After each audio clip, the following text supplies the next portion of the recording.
Vasudevaya, Om Namo Bhagavate Vasudevaya, Narayanam Namaskritya Naram Chaiva Narottam Devim Saraswatim Vyasam Tato Jayamudire Nasabreshu Bhadreshu Nityam Bhavata Sevaya Bhagavutama Shakti Bhakti Bhakti Naishiki Krishna Swadama Bhagate Dharma Gnana Visa Karanashta Vishamesha Purana Kadalita Sarvedanta Sarami Shri Bhagavatam Mishite Surasana Krishna Anyasha Surachi Gaji Krishna Tuya Vaya Tuguru Sarvasya Krishaya Turati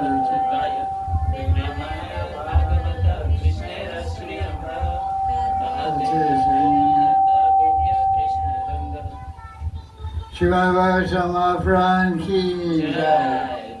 So,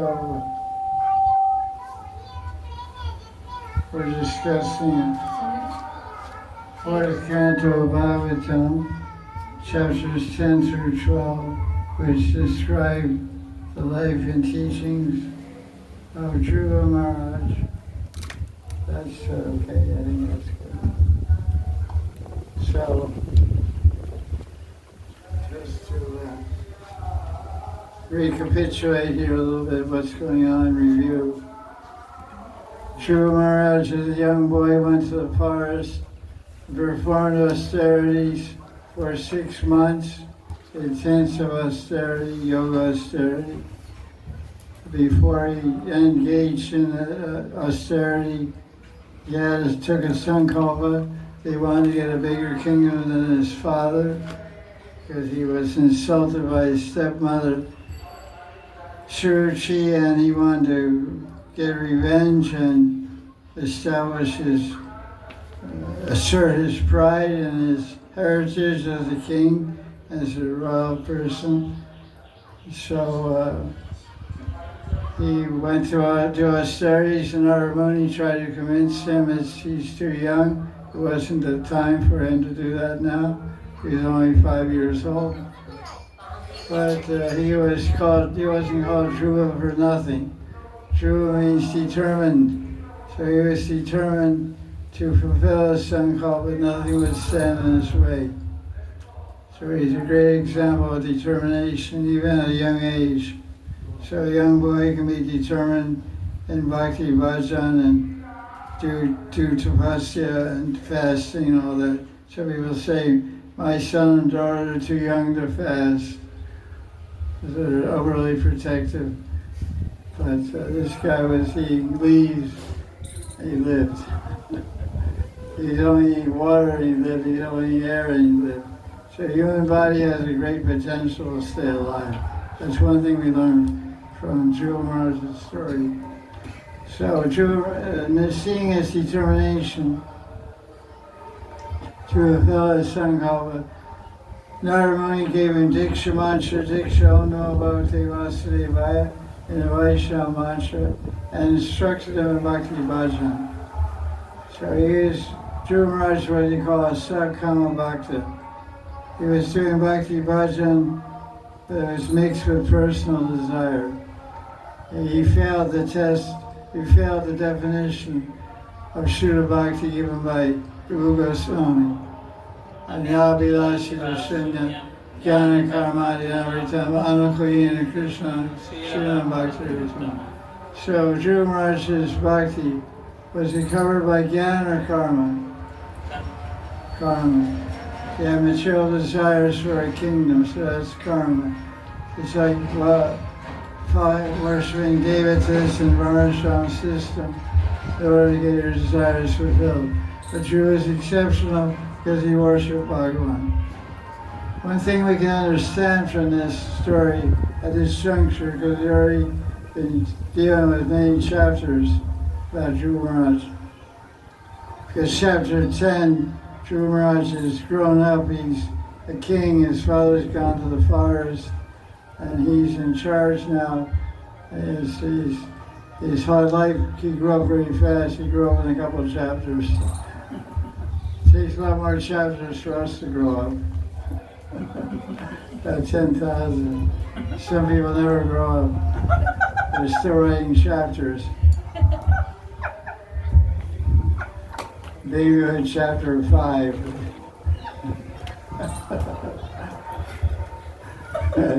We should write the appropriate chapter according to our age. But they say some kids, some white people never grow up. He grew up in. The thing we can notice from this is that although one takes Diksha from a great Vaishnava and does Bhakti Bhajan and attains perfection of his desire, his Swabhav doesn't change. Swabhav means guna and karma, means what makes you you. Your pride, your anger, your envy, your anger, your lust, your greed. Because all that stuff is going on is shaping you and shaping your behavior in your subconscious mind.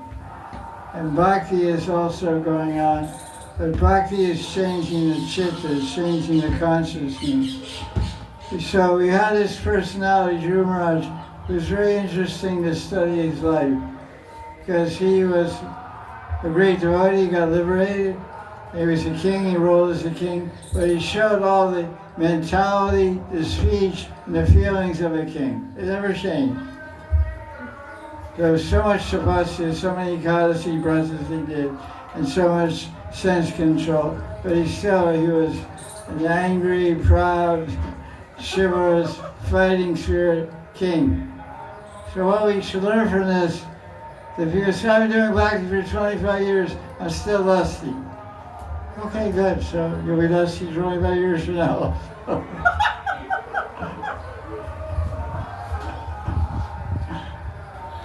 So our Swabhav doesn't change. When he got liberated, he went to Vaikuntha. He attained siddhi in his bhakti. But he didn't change his Swabhav 1 second, 1 inch. So you're selling goofy as a kid, as a teenager, and as 25, you're going to be the same when you're 55. Selling goofy and kiddish, doing all kinds of crazy stuff. that's your Swabhav. So a lot of people worry, well, all the good qualities aren't coming in me and my Swabhav isn't too good, I'm get angry and that's not the point. It's devotion coming into you. It's the desire to serve Krishna and Vaishnavas coming in. Are you surrendered to study Bhagavatam and believe in Bhagavatam and Gita? If that's not happening, then you're a failure. If that's happening, you can get perfection. Main thing is have faith in your Guru, you chant your Diksha mantra, and you follow Bhakti Bhajan. You don't pay much attention to your Swabhav. Oh, I have to change my character, I have to change. The main thing you have to surrender to Krishna. That's what it says everywhere. The main vidhi, the main regulation, the main law is always remember Krishna, never forget him. So, Dhruva was angry, but he's remembering Krishna. He was ruling the kingdom, he was remembering Krishna. So now he's grown up and his brother Uttam has gone to the Himalayas because it's summertime. So he went to Manali and Kula Valley to show out for the summer. And he bumped into some yakshas. He was swimming in a yaksha's swimming hole and they didn't like his ideas or his behavior. So they knocked him off. And on CBS Night News back in Delhi, Dhruva Maharaj got the news that some Kshatriya from Uttanapada's family has been bumped off by Yaksha in Himalaya. So Dhruva went, what is this? You can't, we have our family name. We're Kshatriyas. Pratap Singh. We're going to go get those guys. So this is a chapter, Dhruva battles with Yakshasas. He goes absolutely nuts. He goes crazy, battling. So, what happened? Om Namo Bhagavate Vasudevaya. We say Om Namo Bhagavate Vasudevaya. He's a pure devotee. And Sakama Bhakti maintain perfection. But maybe now he was still overcome by his Swabhav. So he went to all the Kapuri which is supposedly some city on Mount Kailash, and all the Kapuris where Kubera lives there with all the yakshas. Yakshas are in charge of transporting gold. They all gold in the earth, and they transport it by underground subways and by mystic cities. It says that Ravana's brother lived in Brazil or South America, and there was all kinds of gold there. There still is today. Like in South Africa, there's lots of gold. In India, there's lots of gold. It's in Malabhumi, gold. So Ravana's brother, and he lived in South America, in Brazil or Venezuela or something. He was exporting gold to where? Sri Lanka. Sri Lanka. Because it's described in the Ramayana, the streets of Sri Lanka were paved in gold. Gold roads, gold palaces, everything gold. And Hiranyakashipu means gold. Hiranyamaya Saki, she's very golden complexion. Everyone's studying Hiranyamaya. So this brother Robin was transporting the gold from South America to Sri Lanka with the help of yakshas. Are these fans on, or is this the wind spinning them?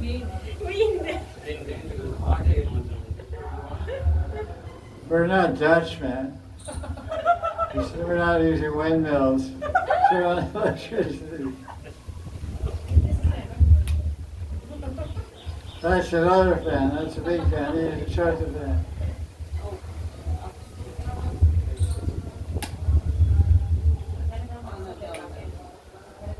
You guys don't know the buttons. That one behind you's going on. That one's for that one. That's the first one.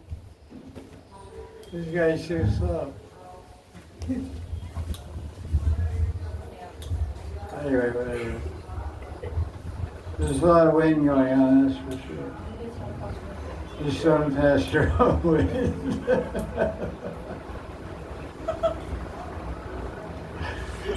Okay, yeah, that's cool.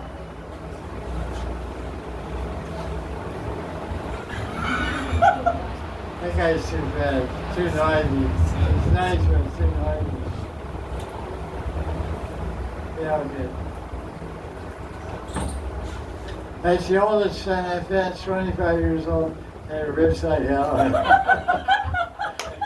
You go to Prabhupada's rooms in Radha Mandir, and the fans in Prabhupada's rooms were bought in 1959.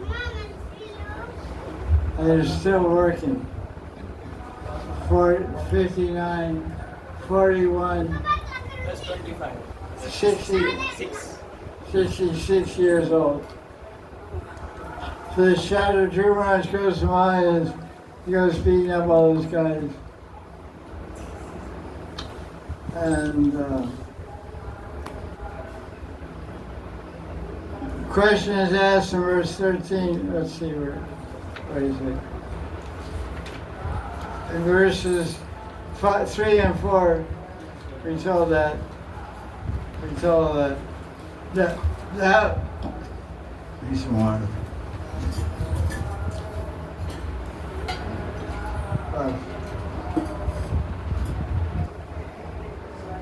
We got butterscotch cake today. Butterscotch. Way after class.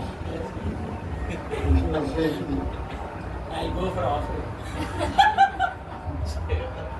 You're gonna go in the office. That's right. I can't control that. Rats will be rats.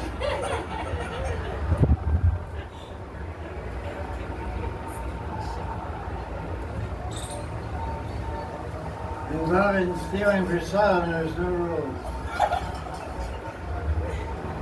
Slight modification of an old quotation. So it says in verse 13, like a mountain covered by torrential rainfall, Dhruva could not be seen, since he was covered by a shower of weapons at that time. So the question is, was Dhruva Maharaj defeated now or not? Was he conquered? He couldn't be seen. It means he was finished off. Verse 13. Plus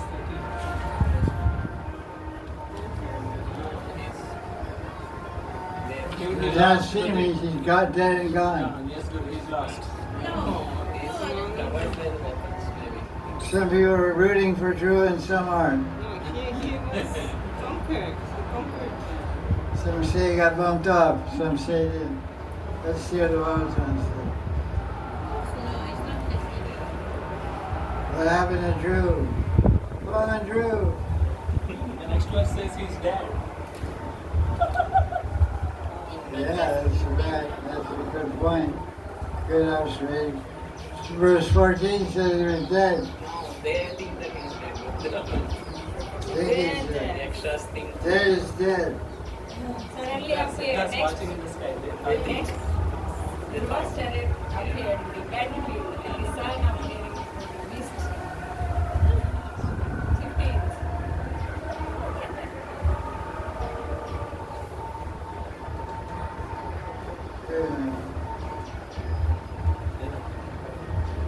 Seven, 10. Yes.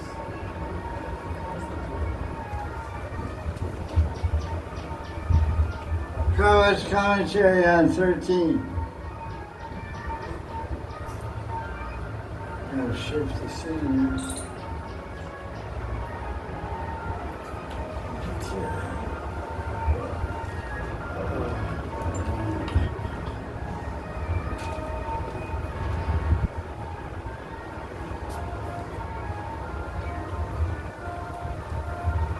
So Prabhupada says in verse 13, Drew became very angry, overwhelmed with grief, and envious of his enemies. So that sounds like a pure devotee. Envious, angry. So don't feel so bad. There's hope for you guys. You be envious and angry and still get there. Let's keep chatting.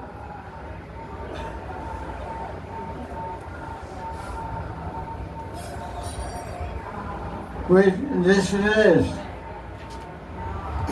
The great commentary by Srila Prabhupada. Dhruva Maharaj was angry and full of grief and envious of his enemies, was not incompatible with his position as a great devotee. It's not incompatible. It's okay. It's okay to be envious and angry, but what about the great devotee part? We know you're envious and angry and full of grief, but we're not sure how great a devotee you are, or if you are a great devotee. So work on that part, work on the great devotee part, becoming a great devotee. Don't worry about the grief and anxiety, envy and anger.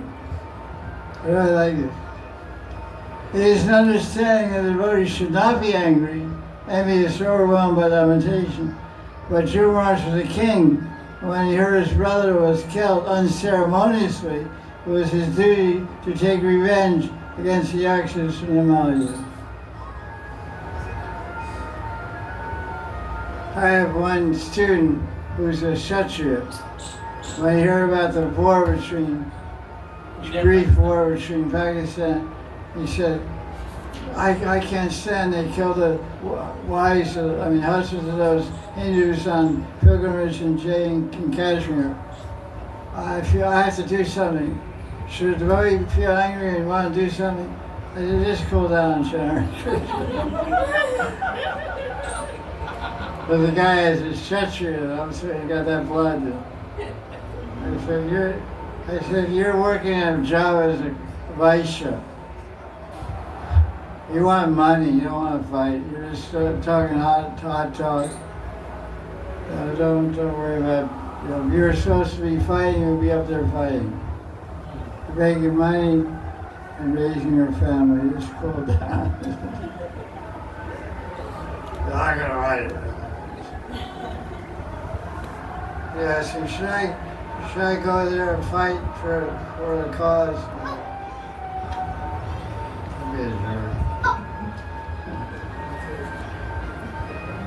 Some beautiful. verse 13, we read 13. What was that? Yes. That's where we're at. Oh, I read the wrong comment. But that was what I read was verse 4. Bad.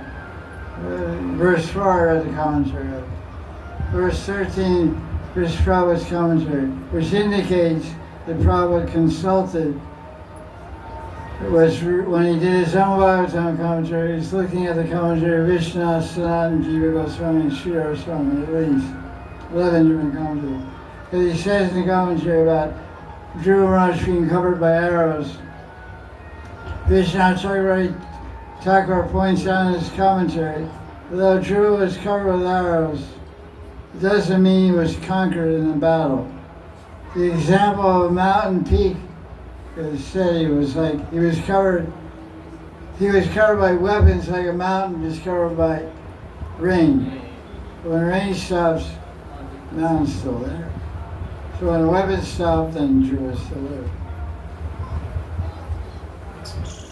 So when a mountain is covered by incessant rain, all dirty things,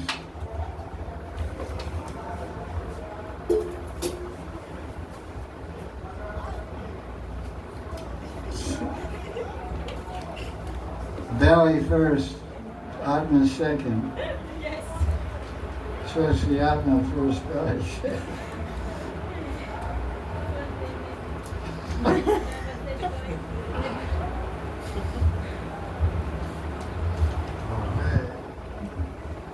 Whatever you say.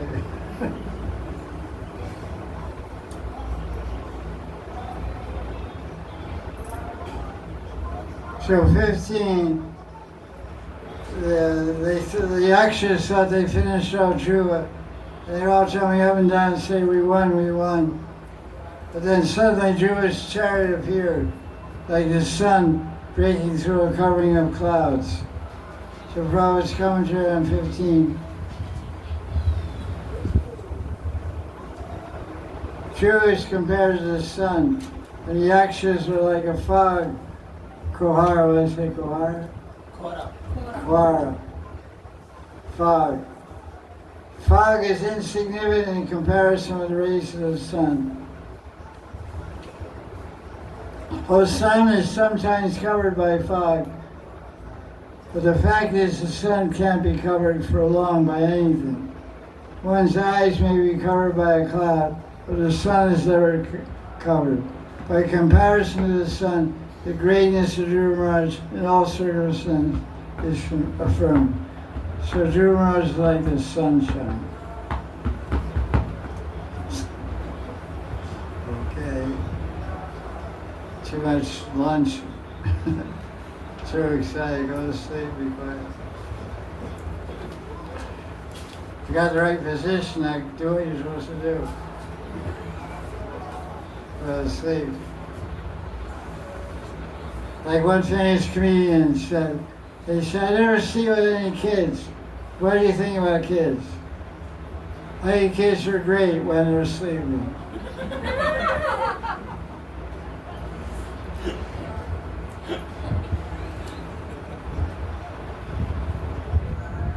So now verse 23 is all a description of the battle, how wild it is for all you Kshatris out there dive into all this stuff. And the sky became completely covered with clouds. There was slashing lightning and terrifying thunder. And the clouds were raining not water, but blood and pus and heads and tails. And human bodies were falling all over Dhruva. It was a big mess. What a scene. People complain with some hailstones fall in their car. Imagine headless chunks of bodies fall in their car. Hailstones you can tolerate. Pretty gory scene. Snakes were breathing fire, rushed to attack Dhruva, mad elephants, lions, and tigers. These are all visions and illusions created by the Yakshas.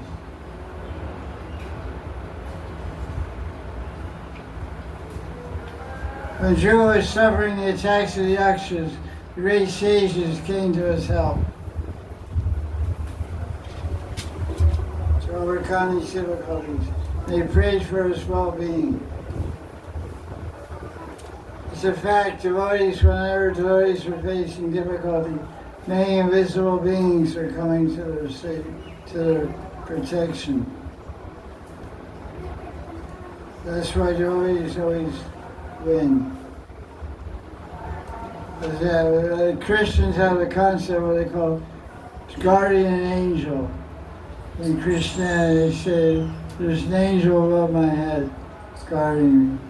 That means a Gandharva, an Apsara, and Kinnara. But we say great sages and rishis, Narada Muni, four Kumaras, they're always hovering around the devotee, giving ideas, giving guidance, and arranging material energy in such a way that the devotees become free from danger.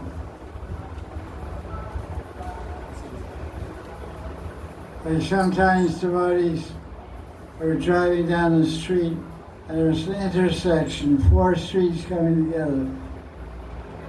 And the light is green, it's about to turn red. And the devotee is thinking, I should go faster. But then some voice comes in his mind, says, no, stop. Oh, the light is green. And he stops, and the guy behind him passes his car. When he passes the car, another car comes from another way, and they both meet in the middle of the intersection and crash, and everybody dies. So he sees it right in front of his eyes. And he said, how did I make that decision? The light was green, I knew it was about to turn red. It was coming to yellow. If I was under the intersection, I could have stopped or went, but something told me stop, so I stopped. And then right in front of me, I saw two cars crash and everybody died. So that's some sage guiding the devotee. Super soul, some sage. So that's how chapter 10 ends. Dhruva is in the middle of a fight and he's going crazy. And now chapter 11, the fight continues. And his grandfather comes. Srimad Bhagavatam is the grandfather of Dhruva. And he's the father of Tanapad. He comes and says, Dhruva, you're acting too crazy now. Slow down. One human being, your brother, was killed by the Yakshas. You already killed 5 lakhs of those guys. I think that's enough. You even the score. So it said he employed an iron weapon, the iron kavacha. Chapter 6. All the Yakshas disappeared.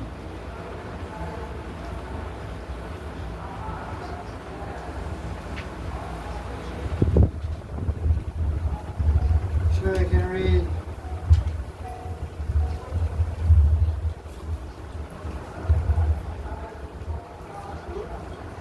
chapter 11, verse 5. The Dhruva's arrows to kill all the Yakshas and send them to Satyaloka, which is way beyond Suryaloka. Satyaloka is another name for Brahmaloka. Because they have been killed by a devotee, they got special elevation.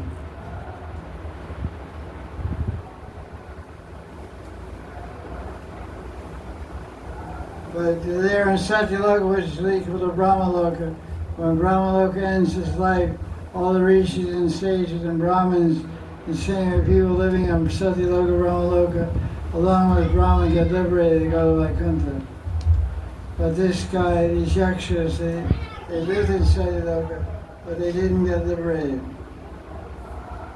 Yeah, I guess they came back to Satyaloka and did bhajan. The next time around, I guess they get liberated.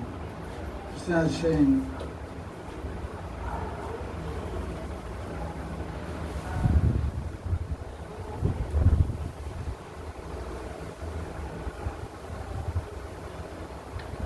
Swayambhu Mara approached Dhruva He said,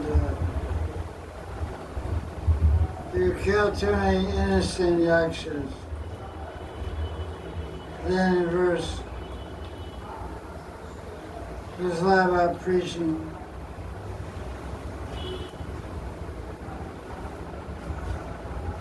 In verse 10, Swami Maharaj establishes a law. He said devotees shouldn't kill any living entities. This is not the path of devotees. So Dhruva was acting like a Kshatriya, not like a devotee. So his grandfather, Swami Maharaj said, okay, you're acting like a Kshatriya. I expected as such, but now cool down, turn off the Kshatriya program and turn on your Bhakti program, your devotee program, and stop killing and be compassionate and be sensible. Krishna in everyone's heart. Always remember Krishna and teach others by your proper conduct.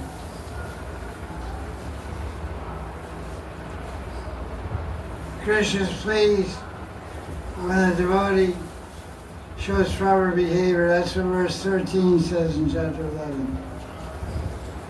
We should be tolerant of superiors. That's interesting. Tolerate your boss. Senior means guru. Guru means senior. And be merciful to those who are lower than you. Be friendly towards your equal. I mean, think about anyone else, every other living entity. Their happiness or distress is your happiness. Let's hear Prabhupada's commentaries on this verse. It's 13, chapter 11.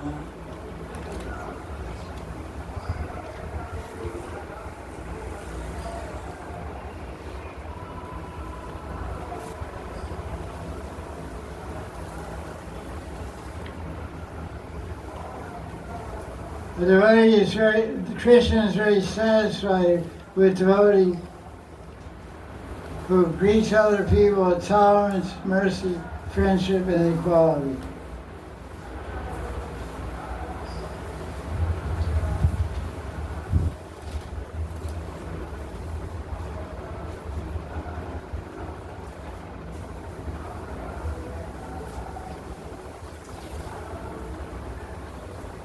Sometimes devotees are ill-treated by envious persons. But one should be tolerant and should show complete mercy to a person who are ignorant or innocent. A preacher devotee, Madhyamadikari, is meant to show mercy to innocent persons. Everyone by nature is eternal servant of Krishna. Therefore, devotee's business is to awaken everyone as the eternal servant of Krishna.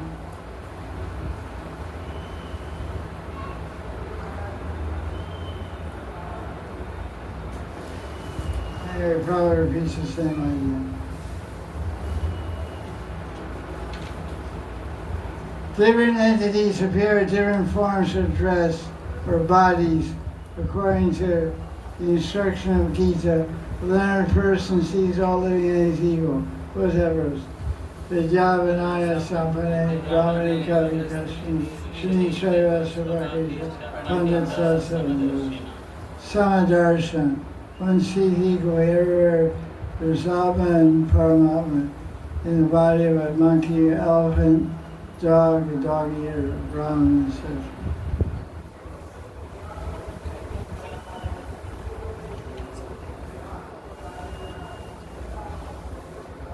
Okay, let's see what else we have. Okay, kids.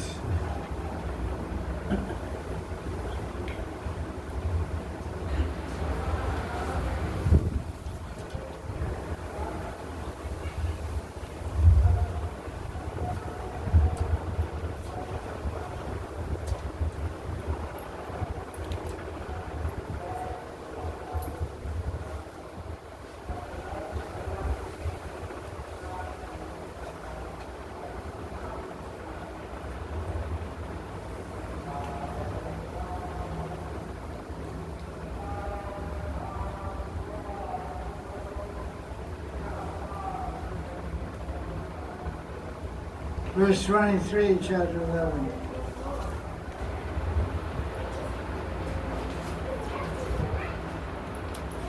Try to understand the cause of action, cause of events. Some people say it's karma, some say it's material energy, some say it's time, some say it's my planets, it's Rahu's. Sorry, and some say it's lust. Oh child, know that the plans of Krishna are unfathomable. You can't understand the plan of God. The followers of Kubera, the Yakshas, are not killers of your brother. The cause of birth and death of all living beings is God, Krishna.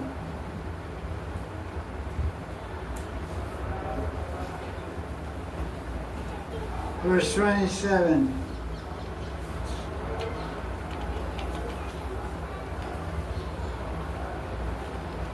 Surrender to Krishna, who is birth and death, the refuge of the world, with your whole being.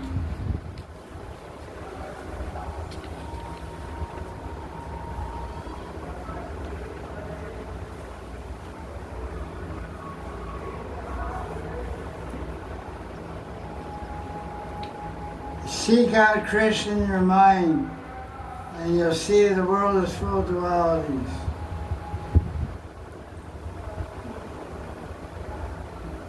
When you were 5 years old, you were a good guy. You grew up, you became nasty.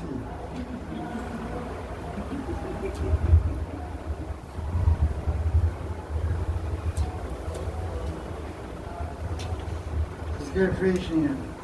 Verse 33. Because you got angry, you killed many yakshas. You have offended Kubera. Kubera is called the brother of Shiva. Why did he call the brother of Shiva? He lives nearby. So everybody in Rockland's your bro.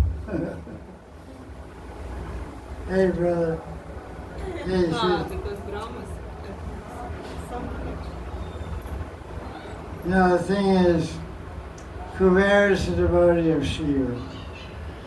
And when you're a devotee to someone, you may feel like that your guru is like your father, guru is like your husband, guru is like your friend, guru is like your brother.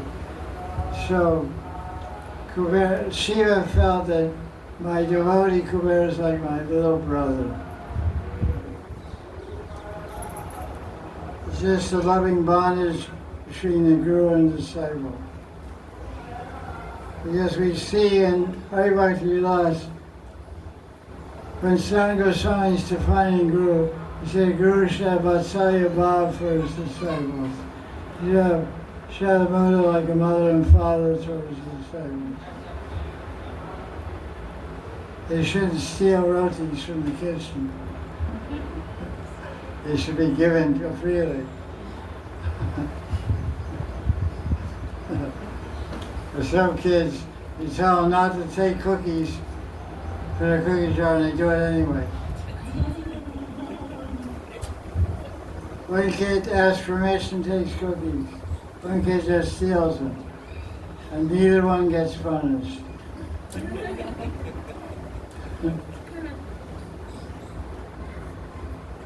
But there's a phrase in Bengali that says, Kirachor, Hirachor. Kira is cucumber, here is diamond. So, sure. No, if you let the kid get away with stealing cookies, when he grows up, he may steal diamonds. So you give a slap. Kirachor may become Hirachor. We love Vakanchor, but not Kirachor.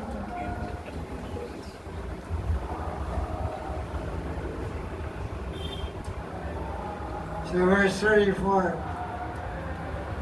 Swayambhu Manu is instructing his grandson, Dhruva, go to Kubera for respects and give your angry.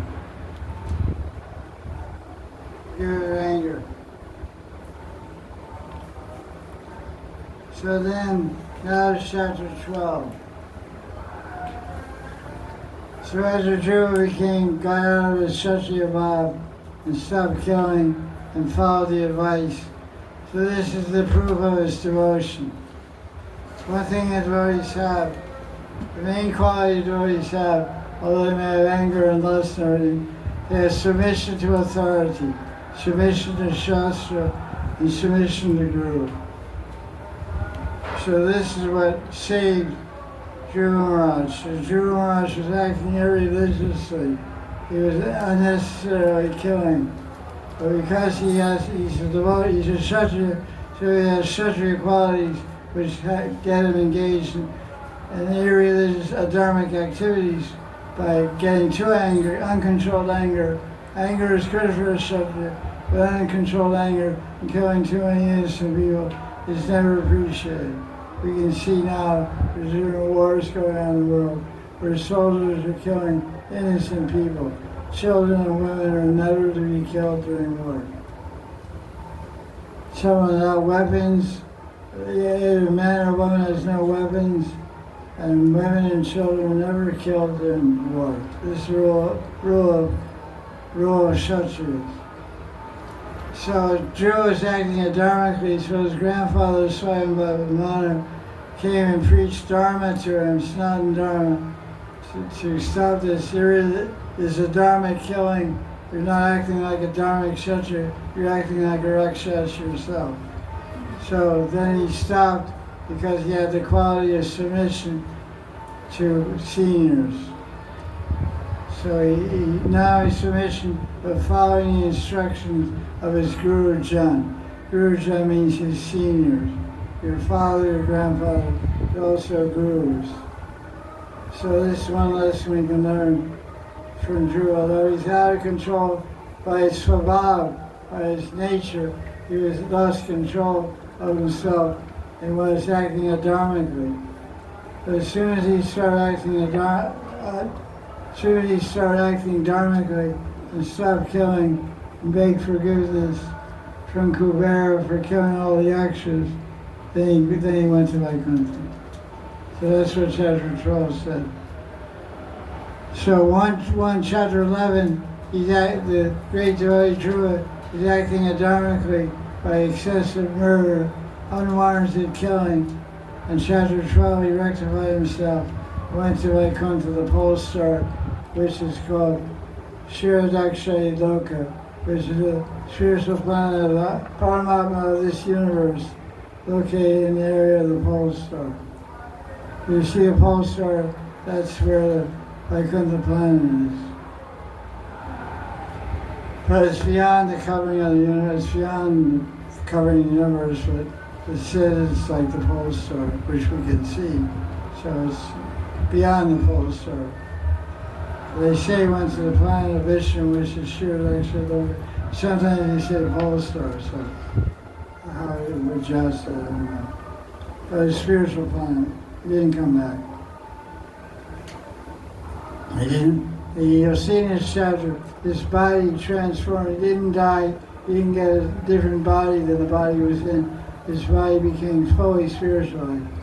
It became a spiritual body. We'll see it. So let's see. Chapter 12.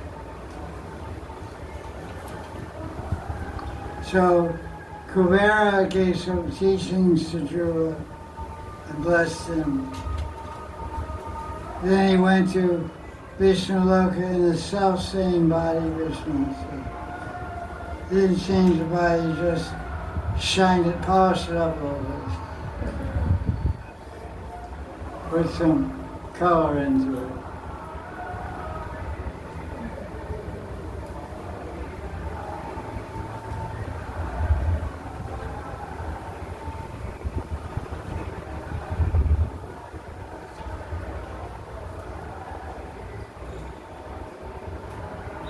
So verse 13, chapter 12.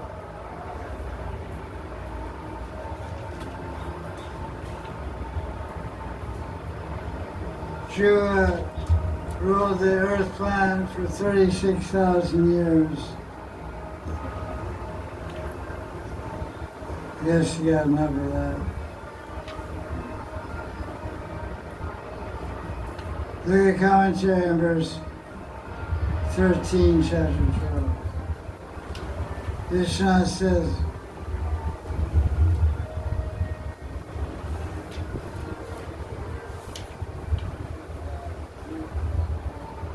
it says, Shiva desired to decrease his pious results by enjoyment and destroy its sinful reactions by austerity. He ruled the earth for 36,000 years. Because there's punya karma and papa karma. Punya karma means you have to be rebirthed, you have to take another birth to enjoy the good things. And papa karma means you go to hell. And yatana sharir, which is the body made to suffer. Yatana means suffering. So it's called yatana sharir, the body for suffering. That can endure severe pain of hell. And then you eliminate your sins. You do austerity, you destroy your sins, or you enjoy, you destroy your punya. So in 36,000 years, Shiva Maharaj burned up all his good deeds. He enjoyed like anything. And he did a lot of tapasya, so he destroyed all his sins. So then he went to Vaikuntha. However, this desire to destroy reactions was exhibited only out of humility. Actually, Shiva Maharaj didn't have any punya karma and didn't have any papa karma. Why? Because he got Because he was a devotee, he got Saksha Darshan. He has developed prema. he got darshan of Lord Vishnu. What do you say? He's The answer in the book is, which is all related to what you guys said, he is a prema bhakti. The prema bhakti is no more karma. But you can continue to live by the will of Krishna, not by the force of your karma. It's a very important point in verse 13, chapter 12.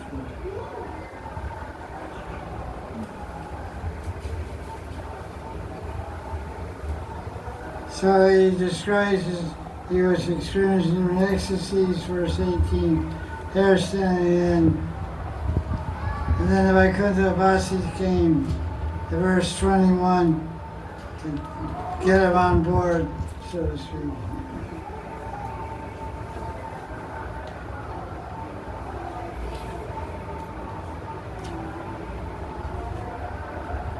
When Dhruva saw the Vishnudutas and Garuda came to take him Vaikuntha, he got bewildered. He didn't know what to say, didn't know what prayers to chant. So he said, you chant Jai Narayan, Jai Gopal, Jai Govind.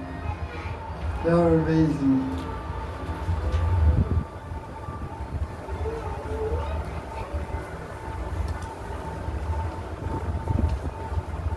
And they said, we came to take you to Vaikuntha. So let's go, man.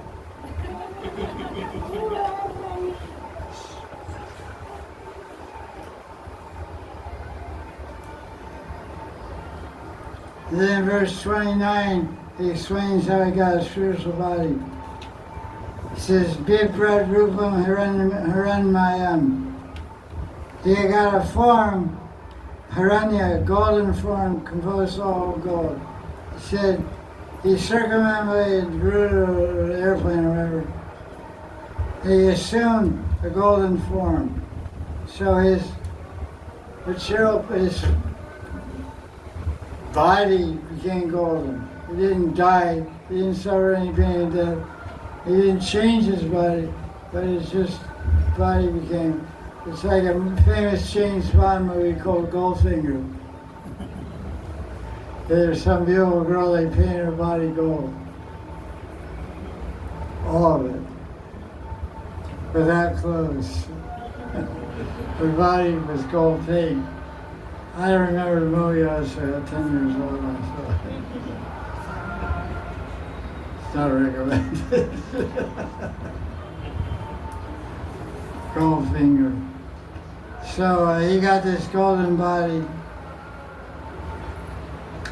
In verse 30, he saw death coming. Mrityu Mordni Padam Dattva. He put his foot on death. That's the poetic description. In other words, he conquered death.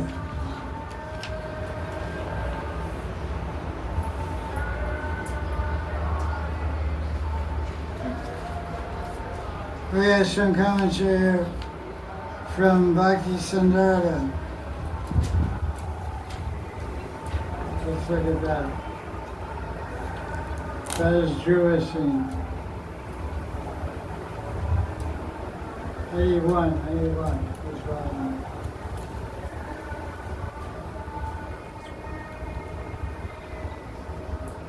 What page I said? 272.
Me too.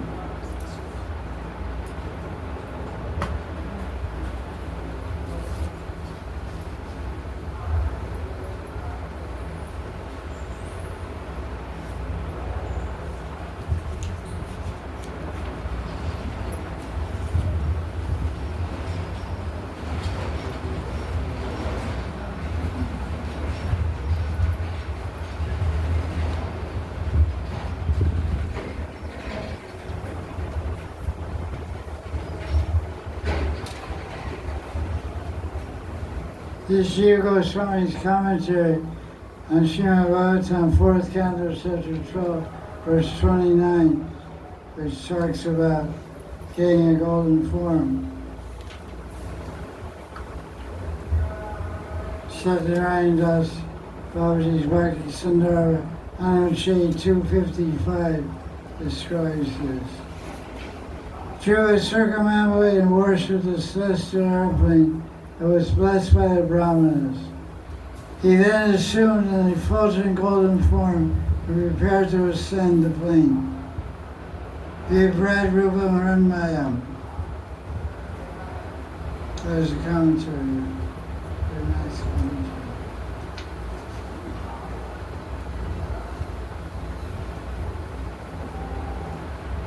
There are two types of liberation. Jivan Mukti, liberation while still living in a material body, and Adyantika Mukti, final liberation at death. By sincere practice of spiritual bhajan, one attains Jiva Mukti. Then after giving up the present material body, one attains Adyantika Mukti. If one has attained perfection by following the path of bhakti, then Adyantika Mukti occurs in the form of attaining a spiritual body, as seen in the case of Narada Muni, 1st Canto, Chapter 6, verse 28-29. In the case of Dhruva, however, is extraordinarily unique. When death came, Dhruva's self-same physical body was transmuted into a spiritual body without undergoing the experience of death. Jiva Goswami explains that this was possible by the power of hearing the pastimes of Bhagavan, which he heard from his Guru Narada. Leela Katha Ki Jai. That's pretty amazing. Just by hearing the pastimes of the Lord, he got so much purity that his whole body transformed into Hiranmayam Rupam, the golden spiritual form. Put this one on the bottom. Put that on the top. Okay, let's see what else we have here. That's verse 29 and 30. So that's a success story. Was Srila Maharaj selfish? What's the proof? He's a pure devotee. He wants to see his mother. There you go. What's the deal with his mother? Tell me. When he was about to go, he was thinking about his mother. He wants to go back to his He mother. said that Dhruva Maharaj was not selfish. He was grateful, very grateful to the Adi Guru. Adi Guru Mata. The Adi Guru is his Mata, her mother, Suniti. And she gave him good instruction, because what did Suniti tell him? Go to the forest. If you want to fulfill your desire to get a kingdom, only God can do that. And God can be found in Vrindavan. Because ultimately, he came to Vrindavan. He came to Madan. She said God is in the forest. But somehow he got the idea to come to Madan. So, I don't remember any purport about that, but somehow I took the idea to come to Madan. Madan is where Mathura is. And he did austerity there, he got Diksha from Narada Muni, and he did intense austerity at Darshan of Chaturabhuj Narayan in the heart and out of the heart. He got blessing and purification from that. And ended up becoming pure devotee, getting liberation of Vaikuntha. So when he was getting liberated, he was remembering his Adi Guru. Guru says to the disciple says to Guru. Like sometimes it's said that if a Guru has one pure devotee, his own liberation is guaranteed. So sometimes that's thought of as mother or father. Mother or father to say, listen, my daughter, you're my ticket to Mukti. You're my visa to Mukti. Don't blow it. Don't fall into Maya. I'm counting on you to liberate me. Because how many generations can you liberate? 21. What story proves that? Prahlad Maharaj. You heard that in the Srinivasa Bhim study. So this is very nice. He didn't forget. It's another point of devotion is that Dhruva Maharaj didn't forget his well-wishers. From 5 years old till he died, we don't know how old he died. He lived for 36,000 years. So 5 years, so for 35,995 years, he remembered his mother. Eternally grateful for something that happened when he was 5 years old. Now 36,000 years later, he still remembered. My mother gave me good instruction. How's my mother doing? Where is she? So she also had a long lifespan, and she was right next to him, in her own rocket ship. One from America, one from Russia.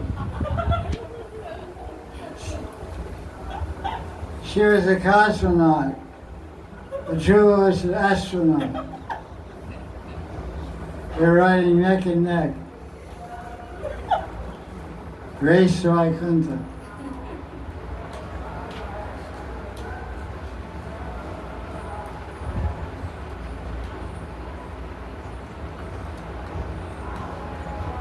That's a great son.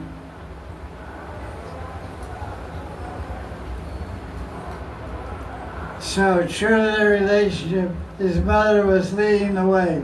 Her rocket ship was faster. The Russian rocket ship. More firepower.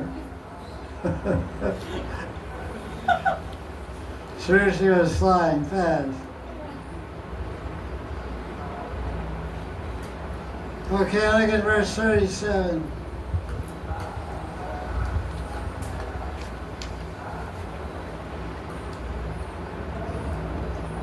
This is an easy way to go to Krishna Loka. Stay peaceful, see everything equally, stay pure, and please everyone. You can easily go to Krishna. Nice verse, read in Sanskrit. 37. Shanta samadrisha shuddha sarvabhutanurajana yanti anjasat Yant, yanjasat.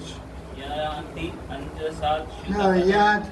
The Y joins the second word. Yant, yan. yanyanjasat shuddhavana achyuta priya bandhava. That's good. Read the translation. The friends of Krishna, those who are peaceful, seeing all things equally, pure and pleasing to all beings, easily go to Krishna's abode. Okay. Let's see. Two. I see. Yeah, I need two. Need two.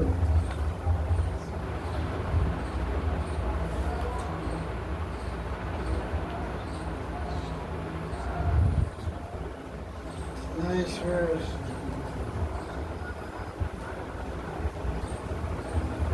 Shanti, Shanti.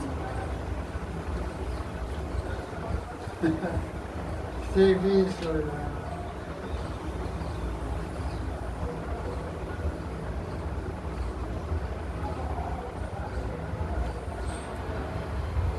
What verse is that? 37. Yeah, verse 37. It said, Bhakti Sandarbha Anuchet 308. It talks about attaining Krishna Loka by Sakyam. Dasyam Sakyam Adnavadim. So now he's talking about Sakyam. So he quotes this verse on an example of being Sakya, having Sakya.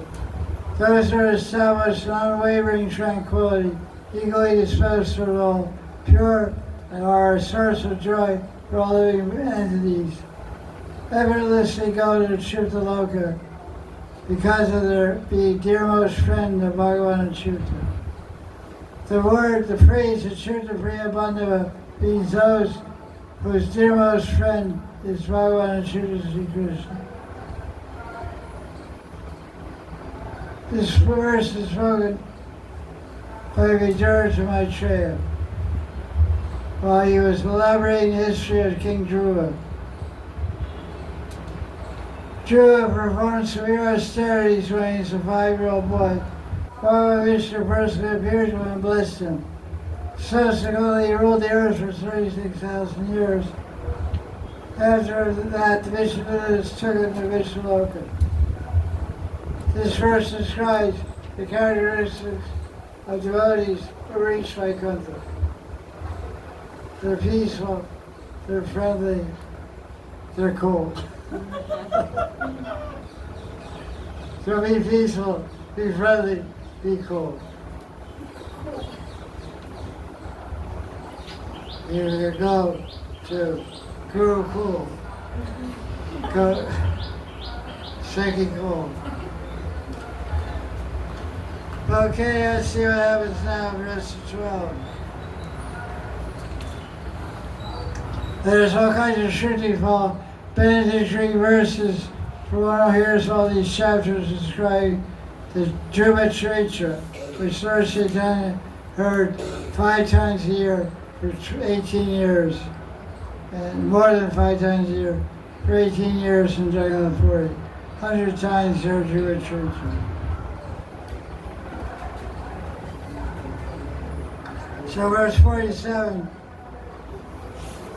says, one hears true a treasure, the story of true, is above all good qualities. If you want power, hear about true, you become powerful.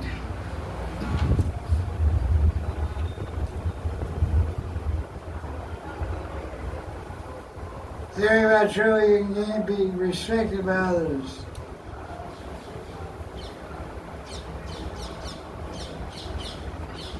And that's it for chapter 12. True Church Keys. Jai. So that was the story of a good guy. But opposites attract. So next week, chapters 13, 14, 15, we read about the bad guy. Yeah. Who's the bad guy? Vena.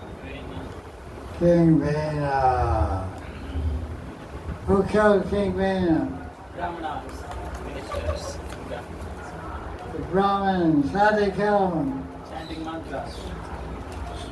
Saying Hare Krishna.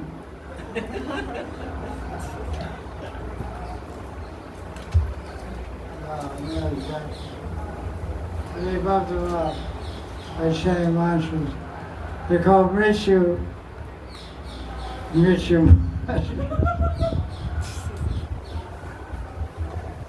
Bhakti mantras. They liberate him. So we're going to read some more. Yeah. We're not over yet.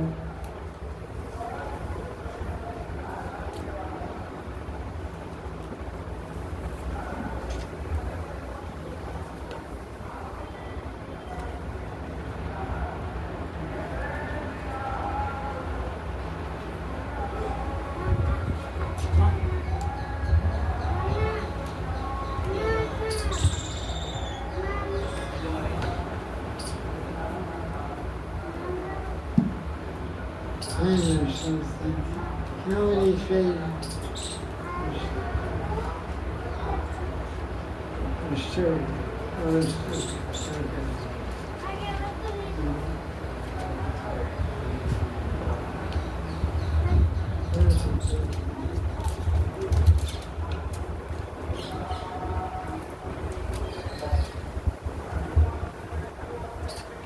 Okay. Descendants of True Maharaj. And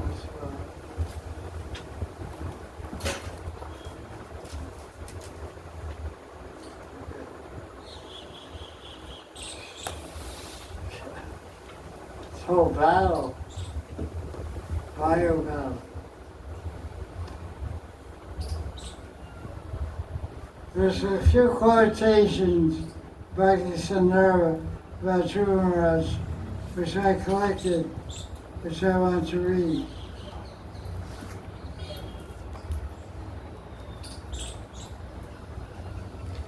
I can find it. Read volume 1.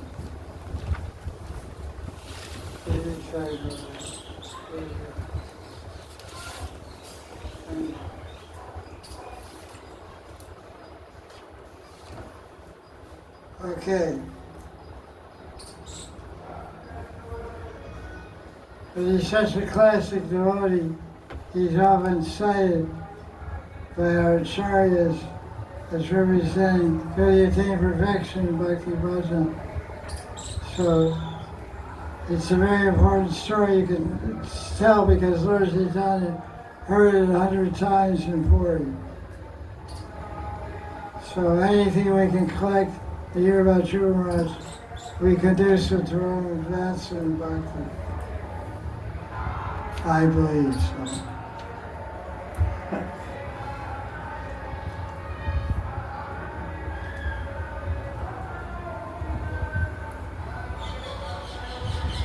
How does Bhakti bring about an end to desire? Very association of devotees. Huh? Destroy root. Change desires. Current restore.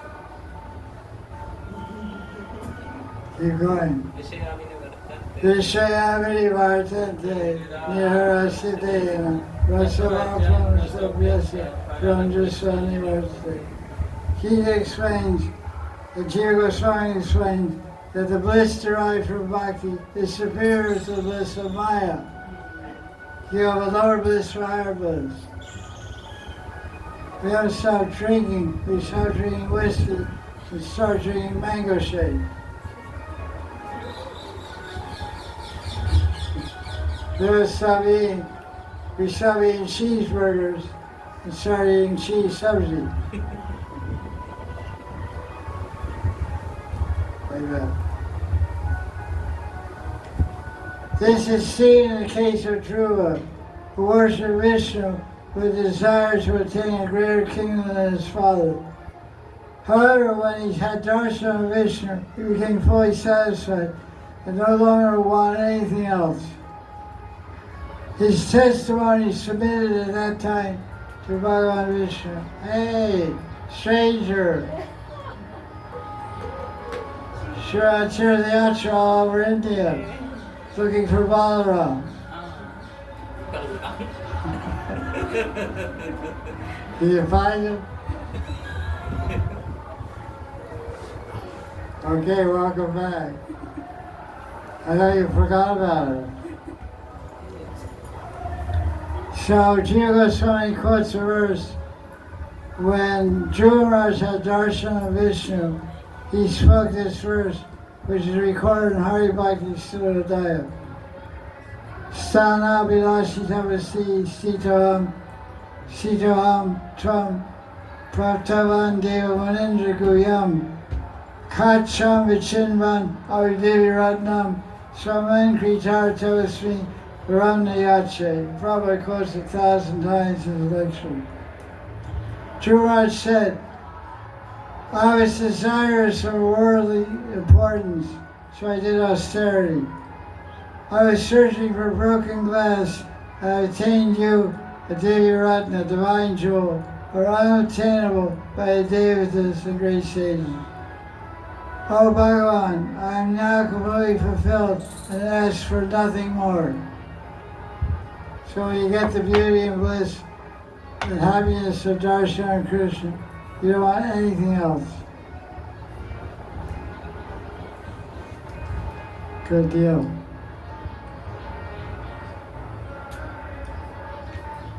True is an example of a person with an extravagant material desire. Do you have extravagant material desire?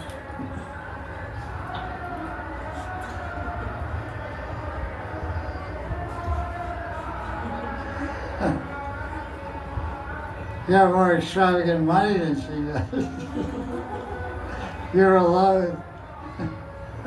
So her extravagant desires get fulfilled. True is an example of a person with extravagant material desire who performed Tibra Bhakti. Akama Kama Sarvava Kama Jaya Tivrena Bhakti Yogini Vijayta Purusham Purana. The Tibra Bhakti, laser beam Bhakti.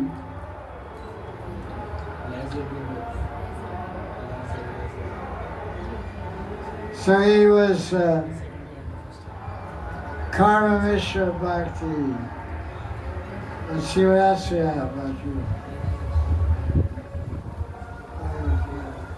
583.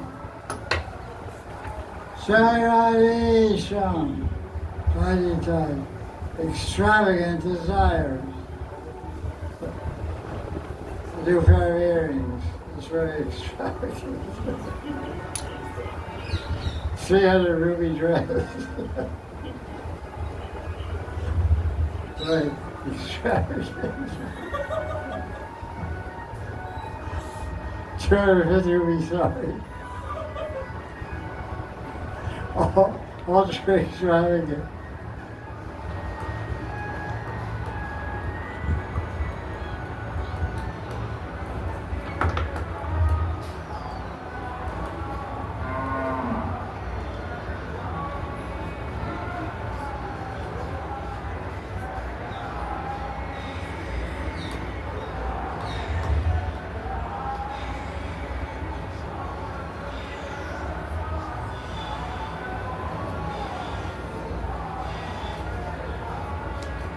Okay, listen.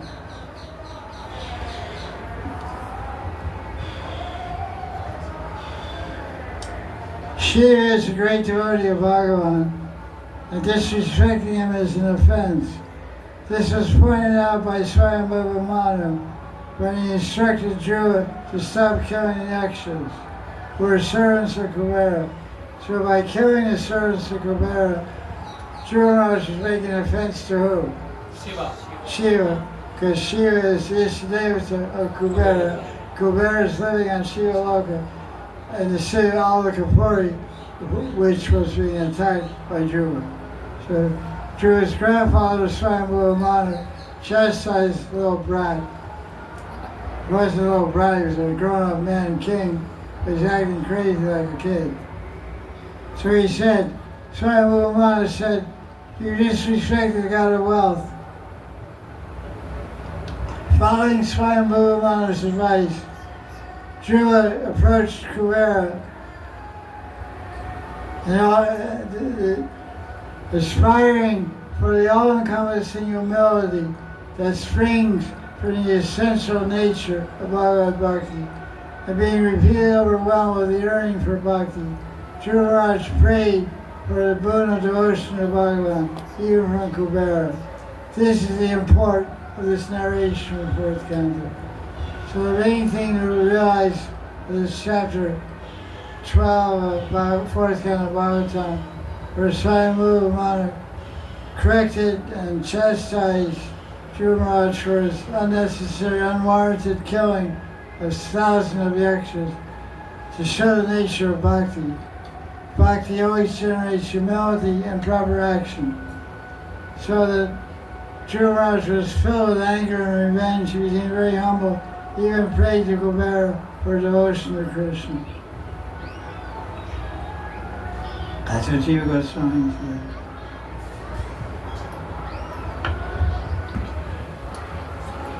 The Swayambhuva Manu refers to Shiva as a brother of Kubera to show their intimacy. This is the intimacy of Guru and disciple. Shiva is not the father of Kubera, so he's not the family member, but Shiva is the Guru of Kubera. So the Guru and the disciple may have a father-daughter relationship, father-son. So in this case, it's father and brother. So Kubera feels like a brother of Shiva, and Shiva considers him like a brother, although he's a disciple. That's one point to make out.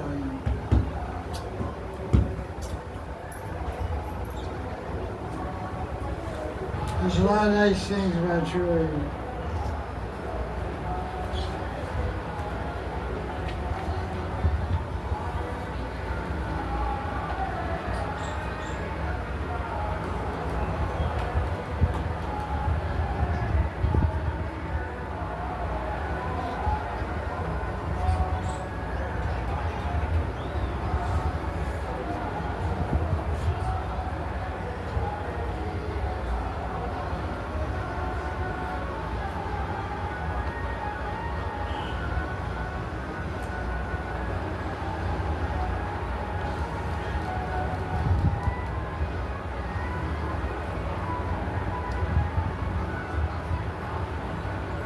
There's a commentary by Satyanarayana Babaji on analyses number 128 of Bhakti Sundara.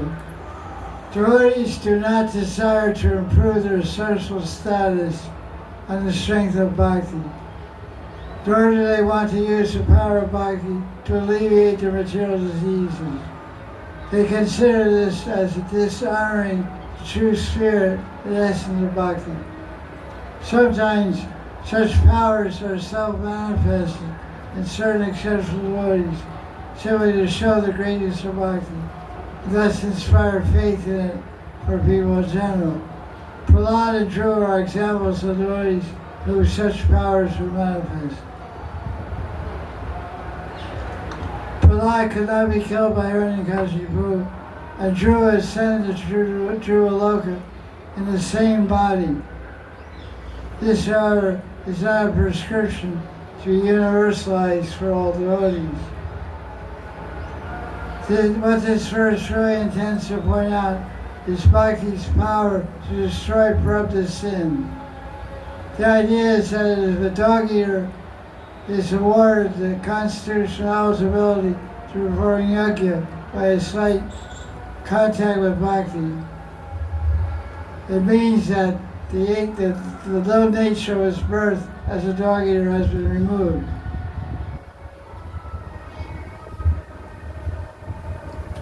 So this proves that Prabhupada karma has been destroyed.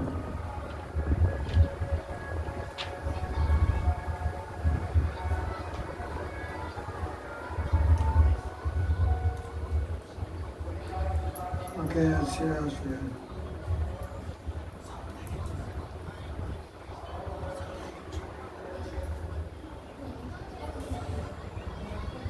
All right, subtitles going on.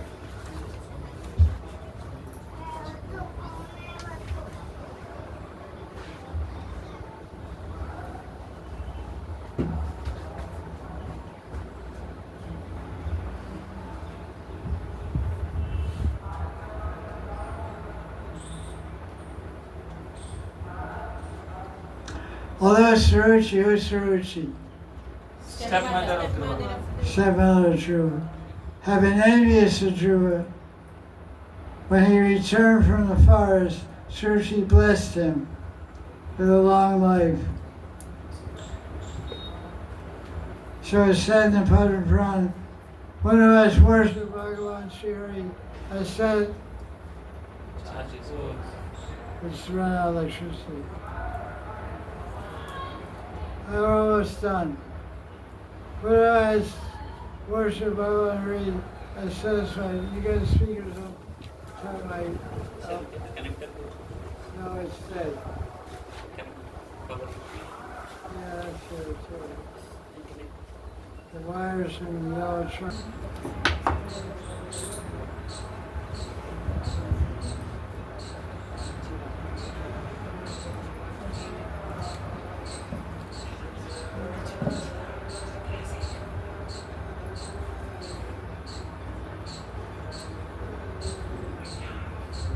So we're hearing how Saruchi gave up her envy when she saw Dhruva return for the forest. Then Jiva Goswami quoted a verse from Padma Purana that everyone's happy with the devotee. Devotees are free from envy, jealousy, and the tendency to exploit others. Because of being friendly and compassionate toward all, devotees have no reason to hate anyone. In fact, hatred is impossible for genuine devotees, because devotees perceive the whole creation, all living entities, as manifestation of Krishna. Little doggy Krishna. Little monkey. Like yesterday, I was in my room, either studying or sleeping or both. And I heard some noise, and that little screen door opened, so it was open. There was a monkey sitting on the counter eating mangoes. The mangoes on the floor. I said, hey! Hey! I said, get out of here. So I walked real slow. I jumped out the window, little window, jumped out, and I had to clean up the mess. 4 mangoes, finished. So I locked them out now. So, but Monkey Krishna. Monkey Krishna. yeah. Monkeys are a manifestation of Krishna. Reenacting its bucket short lila. It's called Mango Short Lila. Additionally, because Bhakti fills the devotee's hearts with beauty, non-enviousness, and loving kindness, other living beings also feel it. Thus they feel happy in presence of such devotees. Very nice commentary. Dhruva meditated assiduously through means of the mantra. What mantra? Om Namo Bhagavate Vasudevaya. Om Namo Bhagavate Vasudevaya. And within 6 months, Vishnu appeared before him to bless him. After this, Dhruva returned to the kingdom, being radically transformed by this experience. When he met his stepmother Sushi, he immediately bowed down to her, because his heart was now pure, devoid of all hatred. Then Sushi responded very lovingly and blessed Dhruva with a long, healthy life.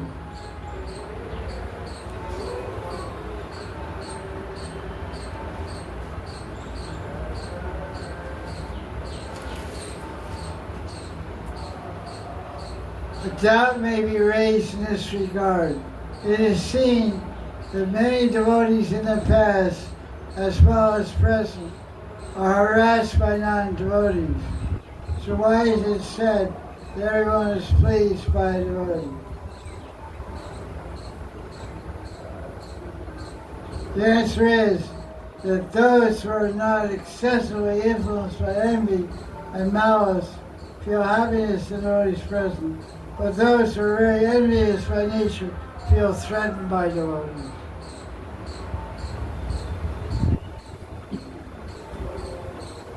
Most people in this world experience anxiety in the face of the unknown. So when I see some Hare Krishna, it looks like a Martian. Shaved head, orange sheet, bed sheets.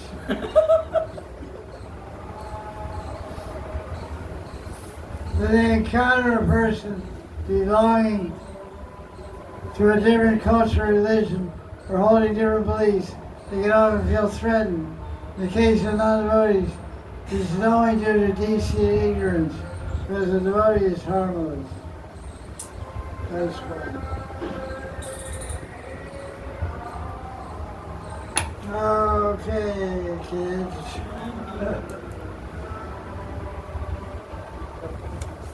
843. Dhruva's life is proof, is Anashade 147, that bhakti bestows results far exceeding anything a devotee can conceive of in the mind. Because Bhagavan offered Dhruva's own planet with supreme devotion. The fact that bhakti subjugates Bhagavan has been illustrated. Try Dhruva. Slower entry.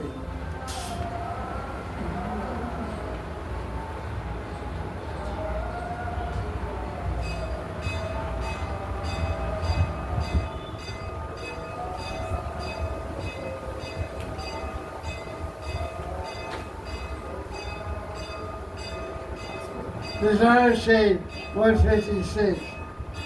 Title is Difficulties Faced Should Not Lead to Faithlessness.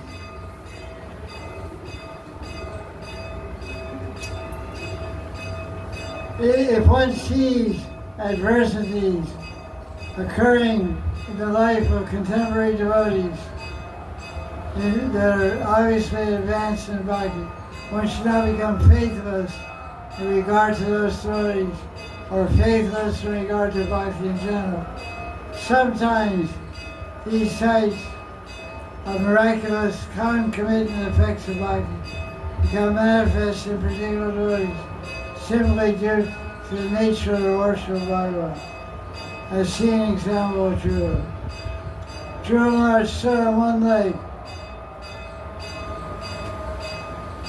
By the force of his big toe, the earth sunk like a boat with a big elephant inside. Such a result occurred in Dhruva's case because he was absorbed in meditating on Vishnu as the Vrataru.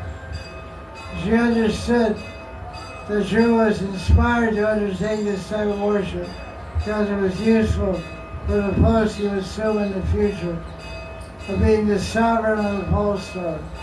the axis around which the entire solar system rotates.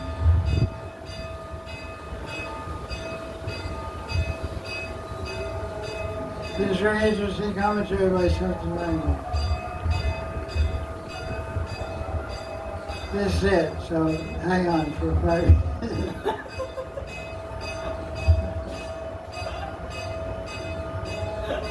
Renew your batteries for 5 minutes. In the past, many great devotees of Krishna lived in Vrindavan, and many still reside there today. It is also seen that they face many problems in their lives, such as disease, ostracism from society, or legal troubles. On account of this, one should not lose faith in those devotees or in bhakti. Such devotees have no desire to acquire protection from such troubles by virtue of the power of bhakti. Neither do they wish to be known as great devotees. Therefore, one should be extremely careful making judgments about them. It's not easy to understand the behavior of great devotees. A doubt may be raised in this regard. It's understandable that devotees don't pray for removal of their problems. But why is it that Krishna does not prevent trouble happening to devotees to begin with? If Krishna truly loves his devotees, why doesn't he protect them or relieve them of their problems without being asked?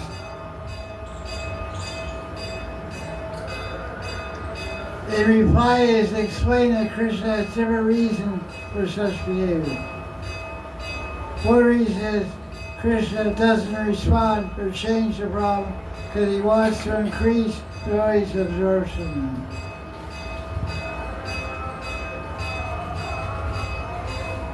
Sometimes he neglects to ward off unqualified, he neglects the devotee to discourage unqualified people from taking up the path of bhakti. In doing so, Krishna's intent is to demonstrate the determination of his devotees who are not deterred from bhakti by any amount of trouble.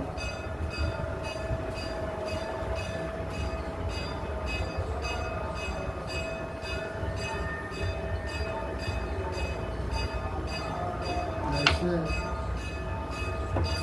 So all these ideas and conceptions can be learned from the story of true Maharaj.